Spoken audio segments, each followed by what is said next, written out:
कभी सोचा है कि हम लाखों साल लंबे और अनगिनत घटनाओं से भरे इंसानियत के इतिहास को आखिर समझते कैसे हैं?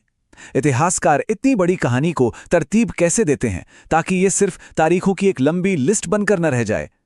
चलिए, आज इसी दिलचस्प सफर पर चलते हैं और इस प्रक्रिया को समझते हैं। सवाल तो वाकई बहुत बड़ा है। अगर कोई सिस्टम ना हो तो इतिहास बस नामों और तारीखों का एक कभी ना खत्म होने वाला समंदर लगेगा।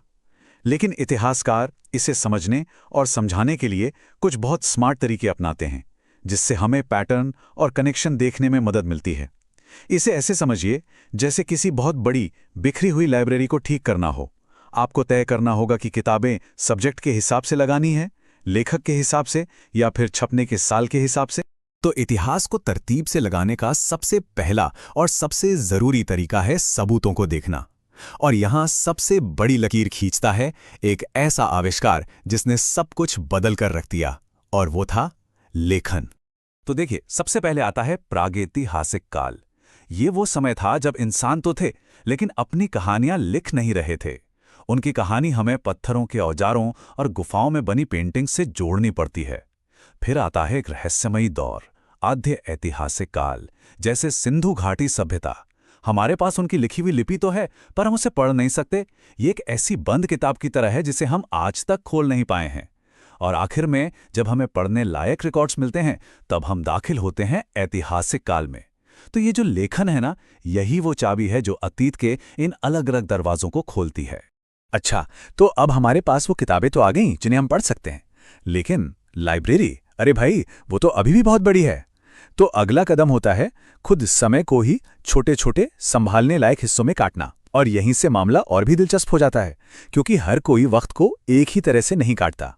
अक्सर हम सब ने स्कूलों में इतिहास की एक टाइमलाइन पढ़ी है ना? वो ज्यादातर एक यूरोपियन नजरिए से आती है। इसने दुनिया भर में हमारी समझ पर गहरा असर डाला है। लेकिन ये याद रखना जरूरी है कि ये कहानी कहने का सिर्फ एक तरीका है, एकमात्र तरीका नहीं। ये देखिए, ये है वो क्लासिक ढांचा। शास्त्रीय योग हमें प्लेटो और जूलियस सीजर की दुनिया में ले जाता है। 476 ईस्वी में रोम के पतन के साथ हम शूरवीरों और किलों वाले मध्य युग में दाखिल होते हैं। फिर खोज और पुनर्जागरण का प्रारंभिक आधुनिक युग आता है, और आखिर में औद्योगिक क्रांति के साथ हम आधुनिक युग में आ जाते हैं। ये हमें घटनाओं को बड़े बड़े चैप्टर्स में बांटकर देखने में मदद करता है। अब ये बात बहुत दिलचस्प है, ये लेबल आए कहां से? पेट्रॉक जैसे विचारकों को लगता था कि उनका दौर क्लासिकल दुनिया का रीबर्थ है, एक पुनर्जन्म। उन्होंने ग्रीस और रोम को रोशनी का समय माना और बीच की सदियों को बस एक मध्य या अंधेरा युग कह दिया। तो जब हम ये शब्द इस्तेमाल करते हैं तो हम सिर्फ एक वक्त की बात नहीं कर रहे होते, बल्कि हम एक खास नजरिया अपना रहे होते। जी नहीं, बिल्कुल नहीं। दुनिया बहुत बड़ी जगह है, और हर जगह का इतिहास एक ही रफ्तार या एक ही पैटर्न से नहीं चलता। अलग अलग संस्कृतियों के अपने अपने टर्निंग पॉइंट्स होते हैं। चलिए, अब एक बिल्कुल अलग फ्रेमवर्क पर नजर डालते हैं जो भारतीय उपमहाद्वीप के लिए इस्तेमाल होता है। इससे पता चलता है कि वक्त का बंटवारा कितना ज्यादा कल्चर पर निर्भर करता है। यहां देखिए, बंटवारे के जो पॉइंट्स हैं वो कितने अलग हैं। प्राचीन भारत में सिंधु घाटी और मौर्य साम्राज्य जैसे दौर शामिल हैं। मध्यकालीन भारत की पहचान दिल्ली सल्तनत और मुगल साम्राज्य से होती है, और आधुनिक भारत की शुरुआत यूरोपीय उपनिवेशवाद और आज़ादी की लड़ाई से होती है। यहाँ के टर्निंग पॉइंट्स रोम का पतन या पुनर्जागरण नहीं है, बल्कि वो घटनाएं हैं जिन्होंने इस उपमहाद्वीप को शक्ल दी। ये एक बिल्कुल अलग कहानी है ना? ठीक है, तो हमने अपने इतिहास की लाइब्रेरी को पहले सबूतों के हिसाब से बांटा, मतलब लिखी हुई और बिना लिखी हुई किताबें। फिर हमने उसे समय के हिसाब से बांटा, प्राचीन, मध्यकालीन, आधुनिक। लेकिन क्या इन टाइम पीरियड्स के अंदर भी और गहराई में जाया जा सकता है? बिल्कुल, और वो होता है विषय के आधार पर।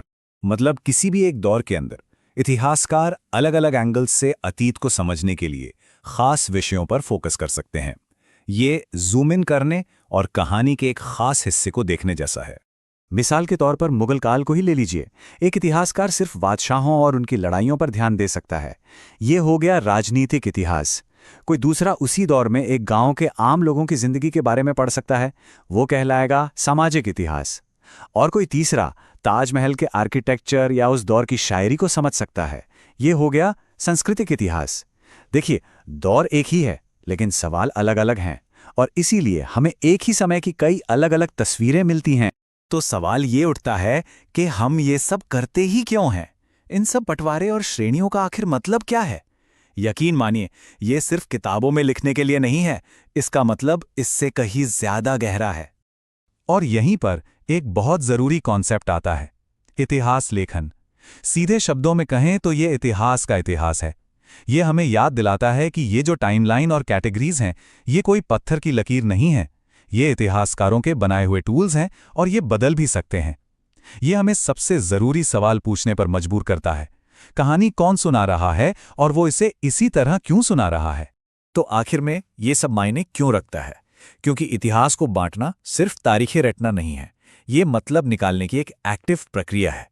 जब हम किसी चीज को मध्यकालीन या आधुनिक कहते हैं, या जब हम किसी घटना के राजनीतिक या सामाजिक पहलू पर ध्यान देते हैं, तो हम असल में ये तय कर रहे होते हैं कि हम खुद को और अपनी दुनिया को कैसे समझें। ये सिर्फ लेबल नहीं है, ये वो चश्मे हैं, वो लेंस हैं जिनके जरिए हम अपने अतीत को देखते हैं। और ये हमें एक आखिरी सवाल पर लाकर छोड़ देता है। सोचिए, आज से सैकड़ों साल बाद इतिहासकार हमारे इस दौर को क्या नाम देंगे? क्या उसे इंफॉर्मेशन एज कहा जाएगा, या प्लास्टिक एज, या फिर जलवायु परिवर्तन का युग?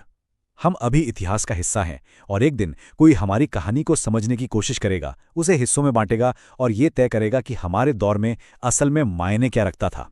सोचने वाली बात है ना?